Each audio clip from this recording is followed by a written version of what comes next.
A luta que todo mundo estava esperando finalmente chegou. Garou versus o Rei dos Monstros em One Punch Man, temporada 3, episódio 5. Só que, será que esse confronto lendário entregou tudo o que prometeu? Ou será que o estúdio acabou apanhando feio da pressa e da falta de tempo? Porque olha, o episódio veio cheio de altos e baixos. Teve arte linda, mas também uns momentos que doeram na alma de quem ama um mangá do Murata. E calma, eu vou te mostrar tudo. O que brilhou, o que afundou e o que ficou completamente fora do lugar. Bora mergulhar nessa análise completa? Logo de cara, a gente vê Garou ensanguentado, com um corte no estômago, e aqui já começa o primeiro problema.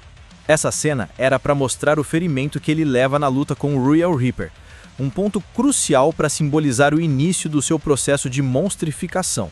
Só que o anime bagunçou tudo. Em um frame o ferimento some, no outro aparece de novo, e o pior, cortaram a cena em que Garou devora o braço de um monstro. Sim, o momento icônico que mostrava o quão fundo ele estava caindo na insanidade. Depois disso, somos apresentados ao Rover, ou melhor, ao Totó, como ele foi chamado aqui. E mano, o bicho tá absurdo. Só que antes de enfrentá-lo, Garou encara 3 monstrengos aleatórios e resolve tudo em segundos. Até aí beleza. A porradaria é rápida, mas estilosa. Só que, quando a câmera foca na arte, dá pra ver claramente que os animadores estavam lutando contra o tempo. Comparando com os painéis do Murata, tem quadro que simplesmente perdeu o impacto. E o pior, quando o Rover solta sua primeira rajada de energia, a cena que devia ser épica, o estúdio manda um PNG deslizando na tela. Um PNG, não é brincadeira. Isso para introduzir um dos monstros mais poderosos da série. Felizmente, o episódio melhora um pouco depois, com belas tomadas de destruição, fumaça e iluminação que remetem à grandiosidade do confronto. Mas ainda assim fica aquele gosto de podia ser muito mais. Agora, vamos falar de coisa boa, porque sim, teve momentos em que o anime brilhou. Algumas cenas de corrida e impacto de Garou estão lindas. O uso das cores, os contrastes e até os efeitos de fumaça ficaram bem feitos. O problema é que a qualidade parece uma montanha-russa. Uma cena é pura arte, a próxima parece feita em PowerPoint. E então vem o duelo de Garou com o Rover, o primeiro grande desafio da temporada. Visualmente é o ápice do episódio.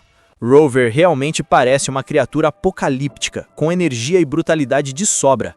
A sensação de perigo é real, e dá pra ver o quão sobre-humano Garou precisa ser para continuar de pé. Mas lembra da sequência em que ele deveria ser lançado por andares e andares pela força dos disparos de Rover? Pois é, cortaram. O cara leva um ataque devastador e do nada já está no chão. Nada de transição, nada de escala.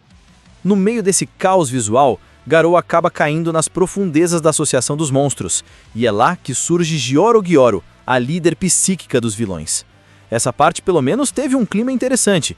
A atmosfera muda, o tom fica mais sombrio e dá pra sentir que algo maior está prestes a acontecer. Mas adivinha? A roupa de Garou muda sem explicação. Um erro de continuidade para completar o bingo da confusão. É aqui que Gyoro começa a falar sobre o processo de transformação dos monstros, principalmente de Orochi, o Rei Supremo. E sim, meus amigos, finalmente temos Garou versus Orochi. E olha, foi um mix de emoções. Por um lado, o estúdio surpreendeu ao desenhar Orochi em 2D completo, sem CGI. Isso é corajoso e digno de aplausos. Só que por outro lado, o monstro quase não se mexe. É bonito de ver, mas parado demais. Tipo uma pintura viva que não se move. O confronto começa com aquele clima tenso, cheio de energia. Orochi fura o estômago de Garou, cena em câmera lenta, com uma coloração neon que funciona super bem para destacar o impacto. A estética neon, aliás, foi usada várias vezes no episódio, e nem sempre de forma coerente. Às vezes dava certo, às vezes parecia um clipe de discoteca sem sentido. Outra decepção. Cortaram um momento em que Orochi deveria esmagar Garou contra a parede, deixando sua silhueta marcada na pedra, uma das cenas mais icônicas do mangá. Depois disso, Garou tenta correr, fugir e contra-atacar Orochi, mas o ritmo da animação simplesmente não acompanha a intensidade da cena. Ele supostamente está ficando mais rápido, mas na tela parece que está trotando. Faltou velocidade nos frames, faltou urgência.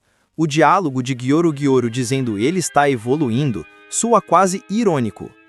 Mesmo assim, o clímax visual vem quando Orochi abre a boca monstruosa e solta os raios, tudo em 2D, nada de CGI. É bonito, é cinematográfico, mas os lasers não se movem. Eles são literalmente estáticos enquanto o fogo ao redor dança em chamas.